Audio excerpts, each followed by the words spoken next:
Makanya kalau kita sikat gigi dianjurkan selain menggosok giginya juga kita menggosok lidah. Salah satu hikmah bersiwak itu adalah menjadikan mudahnya diserap ilmu. Satu kali sholat dengan siwak itu berbandingannya lebih baik daripada 70 kali sholat tanpa siwak. Allahu Rabbi wal Islamu dini wa Muhammadan Rasulullah. Assalamualaikum warahmatullahi wabarakatuh. Alhamdulillahirrahmanirrahim. Wassalatu wassalamu ala Sayyidina Muhammadin wa ala alihi washabihi ajmain. Amma ba'du. Segala puji semua nikmat adalah milik Allah Subhanahu wa taala. Kita patut bersyukur kepadanya dengan menggunakan mentasarufkan semua nikmat yang telah Allah anugerahkan pada kita, yang telah Allah anugerahkan kepada kita untuk bersyukur kepadanya. Salah satunya adalah dengan melaksanakan semua perintah Allah Subhanahu wa taala dan menjauhi larangannya. Dan semoga semua langkah kita, aktivitas kita bernilai ibadah di sisi Allah Subhanahu wa taala, dan mudah-mudahan kita mendapatkan pahalanya terutama di yaumil kiamah kelak. Salawat dan salam semoga Allah limpahkan pada Nabi kita, yakni Habibana wa Nabiyana Muhammad sallallahu alaihi wasallam, keluarganya, para sahabatnya, para tabiinnya, tabiin-tabiinnya, para pengikutnya hingga yaumil kiamah kelak. Dan semua kita berdoa kepada Allah mudah-mudahan Rasulullah menyafaati kita di yaumil kiamah kelak. Amin ya rabbal alamin. Bapak-Ibu semuanya, Bapak-Bapak semuanya, insyaallah kita akan lanjutkan hari ini, malam ini pertemuan ketiga ya dalam kajian fikih, masih seputar fikih ibadah dan masih temanya tentang toharoh gitu ya. Toharoh itu memang banyak judul-judulnya atau bagian pasal-pasalnya. Kemarin kita telah bahas tentang air, macam-macam air dan pembagian air, terutama terkait dengan air yang suci, mensucikan, yang diutamakan karena itulah alat untuk mensucikan diri baik dari hadas maupun dari najis. Untuk selanjutnya kita melangkah, insyaallah malam ini kita bahas tentang siwak dan juga tentang wudhu. Kenapa saya siwak ini sampaikan judul tersendiri, karena sebetulnya fikih sunnah Said Sabiq menjelaskan siwak itu bagian dari rangkaian sunnah-sunnahnya wudhu. Jadi antara sunnah-sunnah wudhu adalah siwak. Namun siwak ini ternyata di ulama lain atau para pembahas karya para ulama lain membahas bab pasal tersendiri. Itu pasal tersendiri, misalnya kitab takrib atau Fathul Qorib, dia juga bahasnya bab siwak khusus, atau kitab muhadab misalnya, itu bab siwak ya. Nah, ini mungkin ada semacam perhatian khusus tentang siwak ini, gitu. Ada perhatian khusus sehingga saya juga menyampaikannya tersendiri dulu siwak sebelum berwudu, karena memang siwak itu walaupun memang bagian dari rangkaian sunnah wudu dilakukan sebelum berwudu biasanya seperti itu ya. Baik, nah siwak ini hukumnya sunnah, dan biasanya kita kalau mengenal kata siwak itu terkenal dengan kayu siwak gitu ya. Sebetulnya sih bukan kayu yang digunakan itu sebetulnya akarnya, akar gitu ya, yang dikenal dengan kain arok gitu ya. Kain arok itu yang bahasanya jadi bahasa siwak gitu ya. Nah, jadi tanaman siwak, dan siwak ini sebetulnya semacam punya sejarah tersendiri di zaman sahabat ketika melakukan ekspansi Islam, termasuk salah satunya jihad.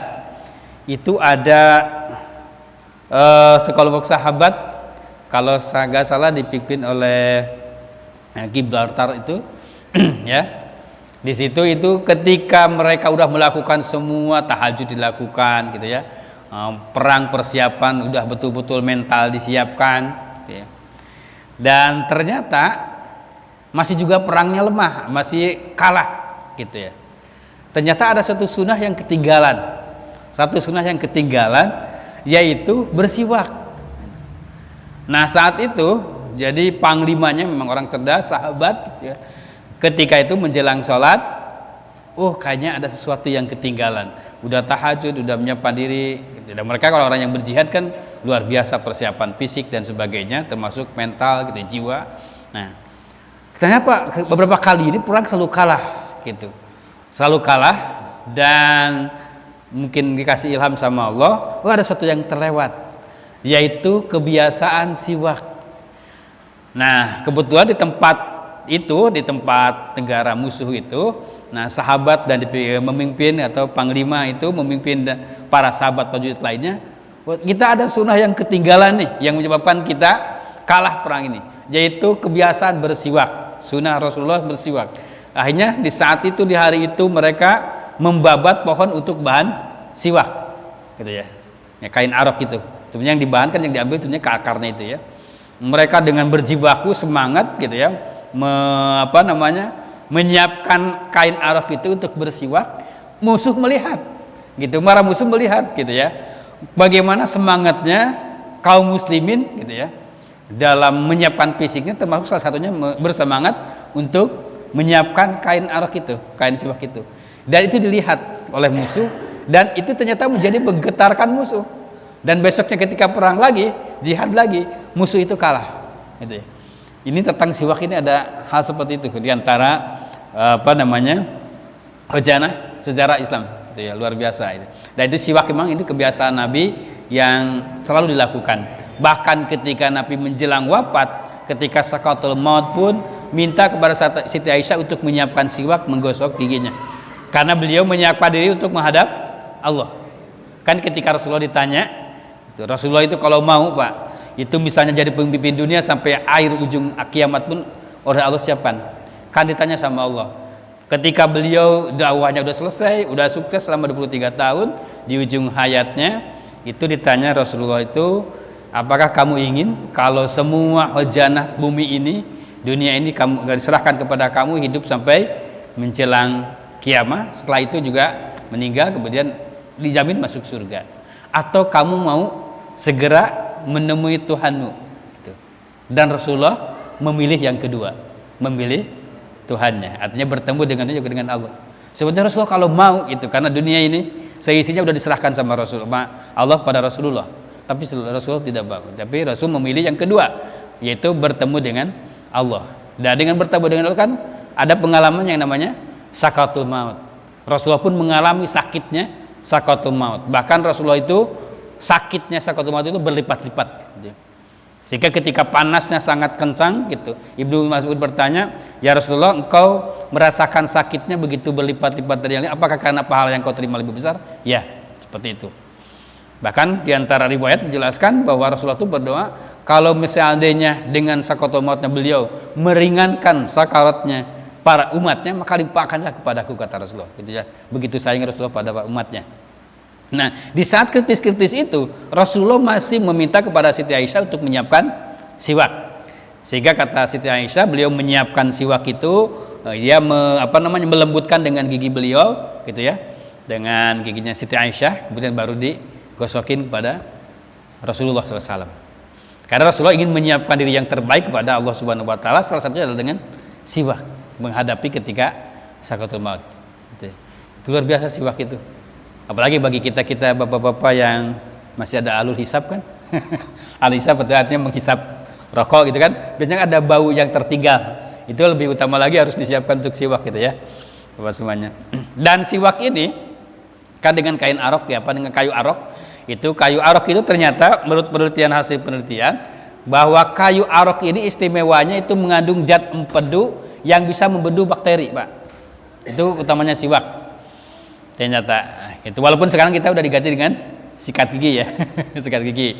Ya mau tidak mau karena kondisi kita beda ya, tapi tetap itu kalaupun ada siwak kayu itu masih tetap sunnah dilakukan, Pak. Masih tetap sunnah dilakukan. Bahkan sekarang alhamdulillah dengan teknologi yang maju, siwak ini bisa dikemas atau misalnya diproses menjadi bubuk yang bisa menjadi pasta gigi, gitu. Atau menjadi obat kumur mulut ya, itu ada sekarang bahannya siwak. Dan ternyata siwak itu diantaranya menurut ahli kesehatan hasil penelitian bahwa keutamaan siwak diantaranya itu mengandung zat yang bisa membunuh bakteri di gigi, gitu ya. Alhamdulillah itu, maka memang sunnah Rasulullah itu luar biasa keren ya, termasuk salah satunya adalah siwak, gitu. Sehingga Rasulullah itu, seandainya tidak memberatkan umatku, laula an asyqa ala ummati la amartu bisiwaki inda kulli shalah, gitu. Seandainya umatku tidak keberatan, aku akan perintahkan. Cuma Rasulullah tidak memerintahkan, tapi hanya menganjurkan atau mencontohkan. Maka aku akan perintahkan umatku itu bersiwak setiap sholat, atau dalam lewat lain setiap wudu, untuk selalu bersiwak. Ya, dengan apa namanya siwak itu, ya, dengan kain arok itu, untuk bersiwak. Nah, karena itu keutamaannya.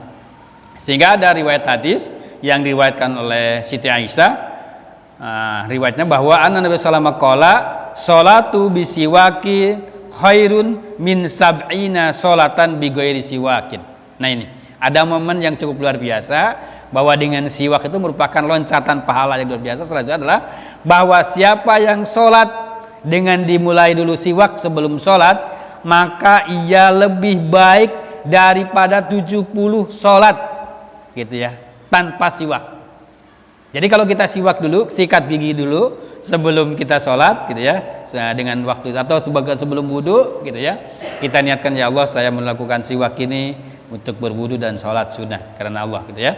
Maka orang yang siwak dulu itu sebelum sholat, ketika sholat itu 70 kali lipat daripada sholat yang tanpa siwak, gitu ya.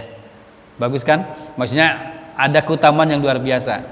Sedangkan kita selaku umat Nabi Muhammad diupayakan bahwa setiap kebaikan itu kita lakukan dengan upaya yang terbaik. Salah satunya adalah siwak menjelang berwudu atau menjelang sholat, gitu ya. Kan Allah menilai tabarakalladzi biyadihi mulku wa ala kulli syai'in qadir alladzi khalaqal mauta wal hayata liyabluwakum ayyukum ahsanu amala. Kehidupan, kematian, Allah ciptakan kematian dan kehidupan untuk menguji siapakah yang terbaik amal kalian. Nah, kita dalam beramal kebaikan itu tidak sekedarnya, tapi harus berusaha, berupaya sebaik mungkin di hadapan Allah. Salah satu adalah bersiwak sebelum berwudu atau bersiwak ketika mau sholat. Maka kata Rasulullah, kalau tidak memberatkan aku akan perintahkan. Sedangkan kalau perintah berarti menunjukkan wajib. Tapi Rasulullah tidak memerintahkan, hanya menganjurkan, dan Rasulullah mencontohkan dalam kehidupan sehari-hari. Nah, ini siwak ini hukumnya sunnah. Itu. Wasiwaku mustahabun pikuli halin. Bahwa siwak itu dalam setiap keadaan hukumnya sunnah. Jadi kalau kita bawa kayu siwak gitu ya, kemana gitu ya, nanti agak merasa agak enak bulu bawa siwak. Dan cara siwak Rasul itu ternyata juga direkomendasikan oleh dokter gigi, itu bahwa siwak yang benar itu kalau gigi atas itu dari atas ke bawah, dan kalau gigi bawah dari bawah ke atas. Kalau pakai kayu siwak kan nggak kayak sakit gigi begitu aja ya, kan dari atas ke bawah gitu kan. Kemudian, nah kita juga sikat gigi juga harus begitu. Ternyata perbuatan Rasulullah itu direkomendasikan oleh dokter itu menjaga kesehatan gigi, terutama gusi, dengan cara-cara menyikat gigi. Kalau bagian atas gigi dari atas ke bawah, kalau bagian bawah gigi dari bawah ke atas. Itu Rasulullah yang contohkan. Dan ternyata menurut dokter itu yang terbaik dalam cara bersiwak, dalam cara bergosok gigi, Pak. Jadi jangan ada segala gitu aja ya.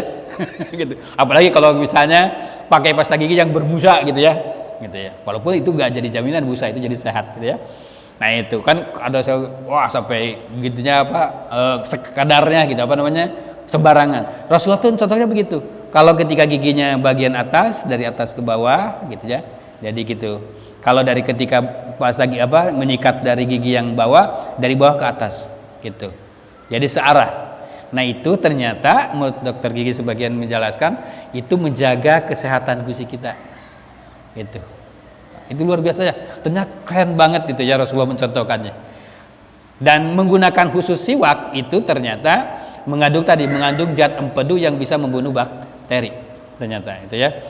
Nah, itu kata para ulama menjelaskan juga bahwa siwak itu sebenarnya di setiap keadaan itu disunahkan hukumnya. Kecuali ila bada jawalil lisaimi, kecuali ketika matahari telah terbit condong ke barat ketika puasa, itu hukumnya katanya makruh. Bagi yang puasa juga sebetulnya masih tetap disunahkan siwak, cuman sebelum matahari condong ke barat, yaitu masuk duhur.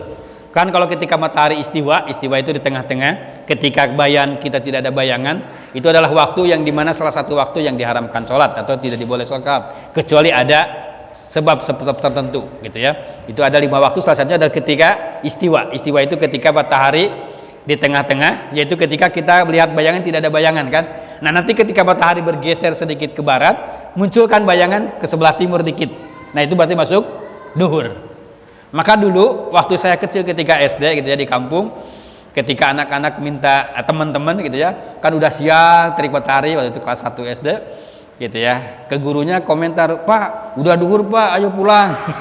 Nah, gurunya inisiatif karena waktu itu kan jam tangan tuh, orang punya jam juga susah ya, jarang, termasuk guru juga waktu itu gak punya jam. Maka dia keluar bawa bawa tangkai atau tanaman ditancepin gitu ya di tengah-tengah lapangan. Oh, belum duhur. Kenapa? Karena waktu itu pas istiwa, ketika matahari masih di tengah-tengah. Nah, ketika udah muncul aja bayangannya ke sebelah timur, berarti matahari udah mulai condong ke barat, itu namanya zawal gitu ya. Kalau di istilah Sunda sebenarnya ngegeser gingsir matahari gitu ya. Jadi matahari udah ngegeser ke barat, maka itu masuk duhur. Nah, bagi orang yang puasa siwak itu makruh gitu ya. Masih boleh tapi makruh gitu. Sebaiknya tidak siwak, karena siwak itu mungkin ada zat yang mungkin keserap oleh mulut gitu ya, terutama oleh lidah gitu ya. Maka hukumnya makruh bagi orang yang berpuasa gitu. Bagi yang orang berpuasa, terutama kalau misalnya pakai obat kumur-kumur tiba-tiba ditelan, wah, batal itu puasanya kan. Mereka kayaknya obat kumur-kumurnya manis gitu kan. Lalu ditelan gitu. Nah, bagi yang orang berpuasa hukumnya lebih baik tidak siwak kalau udah matahari condong ke barat dikit, udah masuk duhur gitu ya. Hukumnya makruh untuk bersiwak begitu. Karena ada hadis lain yang menyampaikan bahwa bau mulut orang yang berpuasa itu lebih wangi dibanding daripada kasturi di hadapan Allah. Seperti itu ya. Nah, jadi bagi berpuasa mungkin ada bau mulut ya wajar lah ya, kalau apalagi udah dari kita menahan diri dari makan minum kan, kalau puasa itu ya pasti ada timbul perubahan di mulut.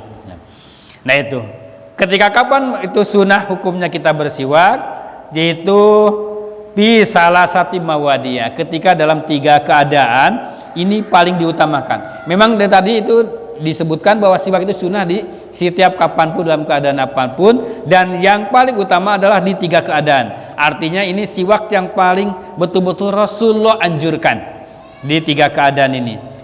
Yaitu pertama adalah, jadi ini sangat dianjurkan, asyadustihbaban, sangat betul-betul dianjurkan, atau sunahnya itu tinggi pahalanya gitu ya, yaitu inda taguril pami min azmi, ketika ia mulut mulai berubah gitu, bau karena lama tidak makan, tidak minum gitu kan, atau tidak berbicara lama gitu ya.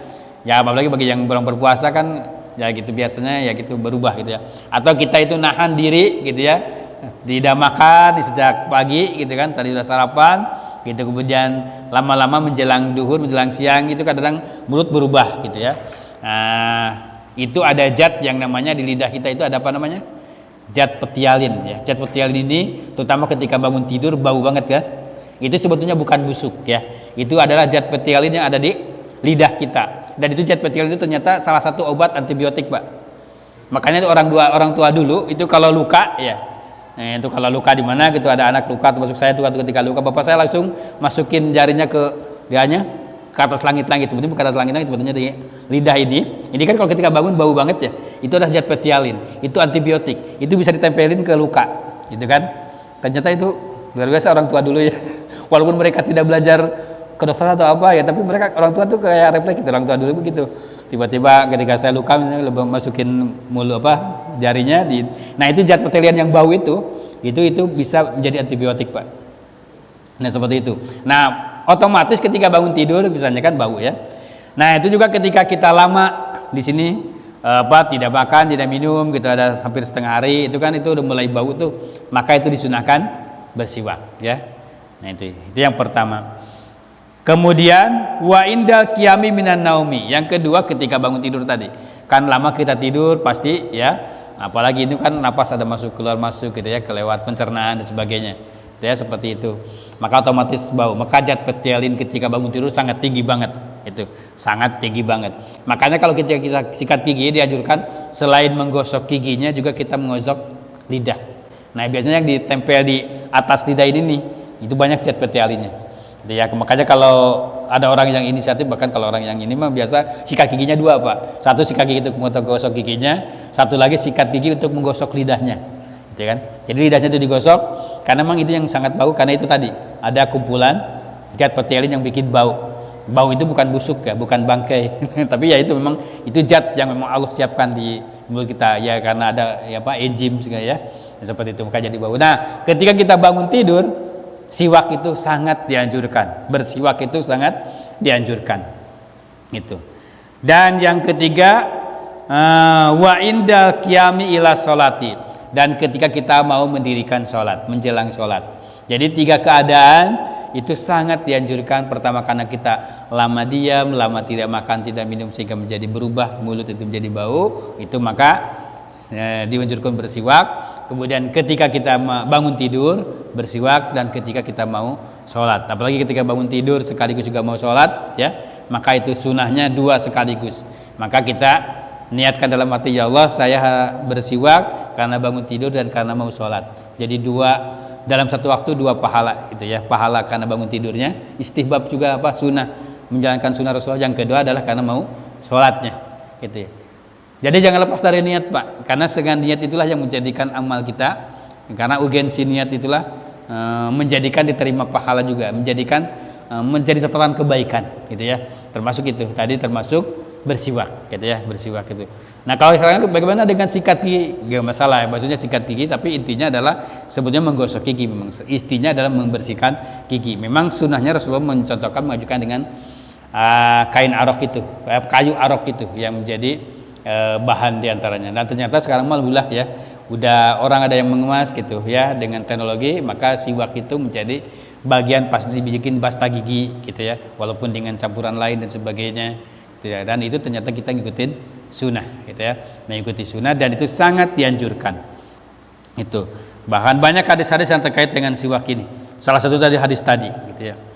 Jadi bahwa dengan siwak insya Allah kita dapat 70 lebih baik ya, 70 sholat dan pas siwak gitu ya. Dengan siwak 1 kali sholat dengan siwak itu berbandingannya lebih baik daripada 70 kali siwak tanpa 70 kali sholat tanpa siwak gitu ya. Ini walaupun ini nanti siwak itu sebetulnya kalau fikih sunnah misalnya siapa Said Sabiq itu sebetulnya siwak ini atau bersiwak ini bagian dari rangkaian sunnah-sunnah wudu. Sunnah-sunnah itu wudu itu sangat banyak, salah satu adalah siwak. Bahkan menurut fikih sunnah ini gosok gigi ini ataupun bersiwak ini itu dianjurkannya bukan hanya 3 tapi 5 gitu. 5 itu apa aja? Pertama ketika berwudu, yang kedua ketika hendak sholat, kemudian yang ketiga ketika hendak membaca Al-Quran, yang keempat ketika bangun tidur, dan yang kelima ketika berbaunya mulut gitu ya. Nah itu ketika bermulut tadi karena lama agak itu. Bahkan kalau kita baca kitab Ta'limut Ta'alim misalnya tentang adab bercari ilmu Pak, itu salah satu hikmah bersiwak itu adalah menjadikan mudahnya diserap ilmu. Jadi ke anak-anak kita sebetulnya sebaiknya kalau berangkat sekolah itu ya, kalau misalnya tadi gosok gigi pada apa? Pada makan sarapan pagi misalnya. Nah, itu bagusnya juga dibekalin alat gosok gigi, Pak. Nah, itu ya. Jadi ketika udah bau mulutnya, apalagi yang puasa apa? Yang sekolahnya full day, itu kan otomatis yang gitu kan sholat duhur. Nah, dia melakukan sunnah siwak karena sholat. Sisi lain juga dia dengan bersiwak itu adalah dengan akan mudah terserapnya ilmu gitu. Menurut kitab Ta'limut Ta'alim gitu, diantaranya hikmah bersiwak itu adalah menjadikan salah satu sarana untuk mudah terserapnya ilmu adalah dengan bersiwak atau dengan gosok gigi gitu. Dengan gosok gigi itu adalah mudah diserapnya ilmu gitu. Makanya wajar ya ada proklamator kita siapa yang keduanya Bung Hatta, itu Pak Hatta itu kan beliau orang ilmuwan ya, memang kan pasti bukunya banyak gitu ya, perpustakaan sendirinya pribadinya banyak, samalah saingannya dengan Soekarno gitu ya. Soekarno itu kan perpustakaannya luas banget gitu ya. Nah beliau itu kalau membaca buku, Muhammad Hatta itu selalu berpakaian dengan pakaian yang rapi gitu, seperti mau orang yang bertemu dengan tamu utama, tamu agung gitu ya. Ternyata diantaranya adalah mulut Bung Hatta itu adalah salah satu sarana untuk bisa menyerap ilmu yang dibaca dari bukunya. Nah itu luar biasa beliau, karena beliau itu Bang Muhammad Hatta itu kan anak ulama juga ya beliau. Gitu. Ternyata kalau dia mau baca buku itu selalu menyiapkan pakaian berdandan dengan bagus. Gitu. Ya dengan disiapkan segalanya tentu pakai pewangi segala macam. Nah anak kita juga harus diajarkan seperti itu Pak, jangan sekedarnya. Ternyata ya Allah Islam itu begitu indah ya. Jadi rapi, bersih, wangi itu ternyata itu adalah sarana untuk mudah diserapnya ilmu untuk orang yang para pelajar. Gitu. Itu juga kita bisa ajarkan pada anak kita. Gitu. Apalagi kalau mau sholat karena mau menghadapi Allah Subhanahu Wa Taala. Maka ada hadis Nabi yang disampaikan adalah bahwa anna Rasulullah qala as-siwaku mutahhirun lil qaimi mardatun lirabbi.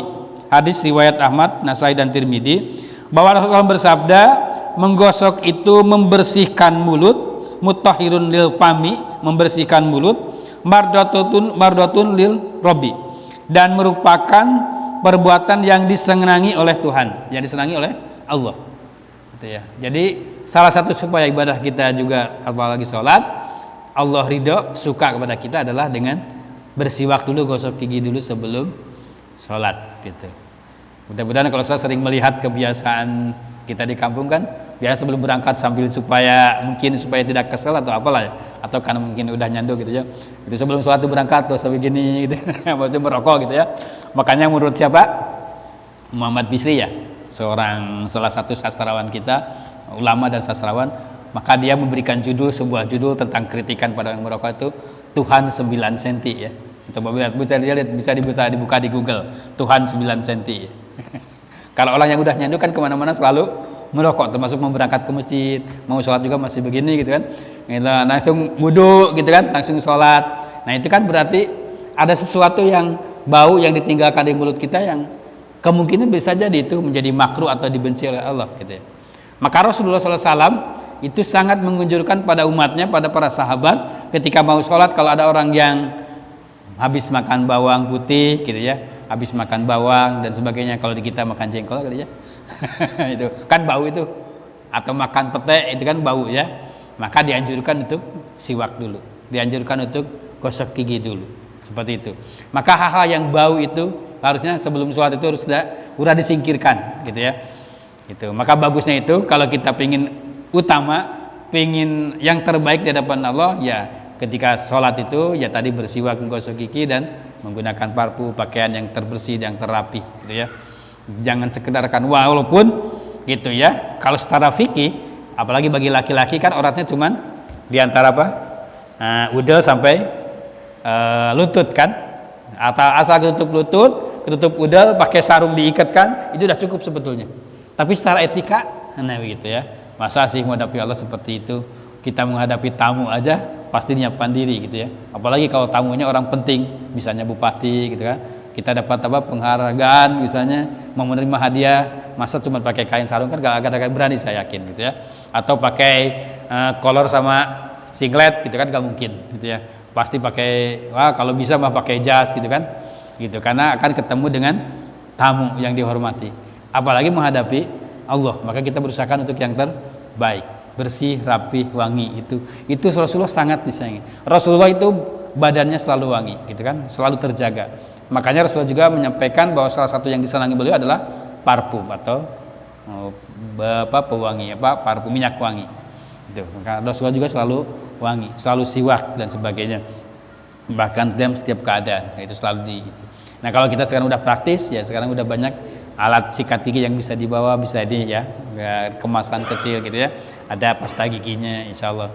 Bagus-bagus kalau diantara pasta giginya itu pasta gigi yang mengikuti sunnah, yaitu dari kayu arok atau yang sering dikenal dengan kayu siwak gitu ya. Nah itu sebagian terkait dengan masalah bersiwak ini. Walaupun ini merupakan bagian dari sunnah rangkaian wudhu, maka ini ternyata ada bab tersendiri. Mudah-mudahan menjadikan kita menjadi perhatian, karena ternyata dengan bersiwak sholat kita mendapatkan keutamaan dibanding dengan sholat tanpa siwak.